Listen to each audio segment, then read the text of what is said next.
સુરતની નવી સિવિલ હોસ્પિટલમાં 64મું સફળ અંગદાન થયું હતું। મૂળ ઉત્તર પ્રદેશના દેવરિયા જિલ્લાના વતની અને સુરત ઉધના વિસ્તારમાં રહેતા શર્મા પરિવારના બ્રેન્ડેડ મનોજ કુમારની 2 કિડની અને 1 લીવરનું દાન થતા 3 જરૂરિયાતમંદને નવજીવન મળશે। 2 બહેનો અને 5 ભાઈઓમાં સૌથી મોટા ભાઈ મનોજ કુમારના 3 અંગોનું દાનથી 3ને નવજીવન મળશે।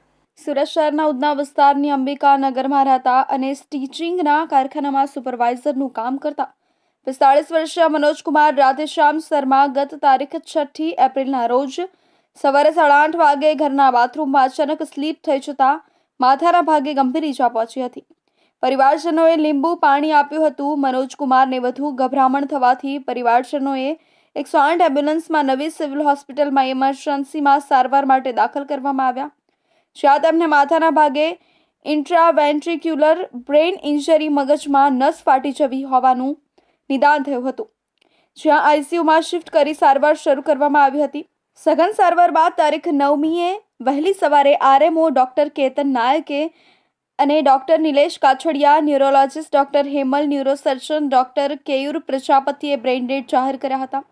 શર્મા પરિવારના સભ્યોને સોટોની ટીમના ડોક્ટર કેતન નાયક, ડોક્ટર નિલેશ કાછડિયા, ગુજરાતના નર્સિંગ કાઉન્સિલના ઉપપ્રમુખ ઇકબાલ કડીવાલા, કાઉન્સિલર નિર્મલા કાછુડે અંગદાનનું મહત્વ સમજાવ્યું।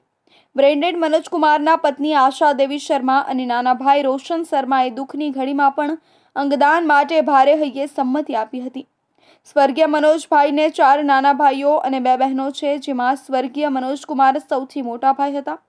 અંગદાન ચેરિટેબલ ટ્રસ્ટના પ્રણેતા દિલીપભાઈ દેશમુખ દાદાએ પરિવાર સાથે ટેલિફોનિક વાત કરી અંગદાનના સંકલ્પ કરવા બદલ પરિવારજનોને સાંત્વના પાઠવી હતી। બ્રેન્ડેડ મનોજભાઈની 2 કિડની અને 1 લીવર અમદાવાદની આઈકેડી હોસ્પિટલમાં લઈ જવામાં આવ્યું હતું। મેડિકલ સુપ્રિન્ટેન્ડન્ટ ડોક્ટર ધારિત્રી પરમારના માર્ગદર્શન હેઠળ તબીબી અને નર્સિંગ સ્ટાફ, સિક્યુરિટી સ્ટાફ, સફાઈ કર્મચારીઓ તેમજ જાગૃત સ્વયંસેવકોએ અંગદાનમાં જહેમત ઉઠાવી હતી। નવી સિવિલ તંત્રના સફળ પ્રયાસોના પરિણામે વધુ એક અંગદાન સાથે 64મું અંગદાન થયું છે।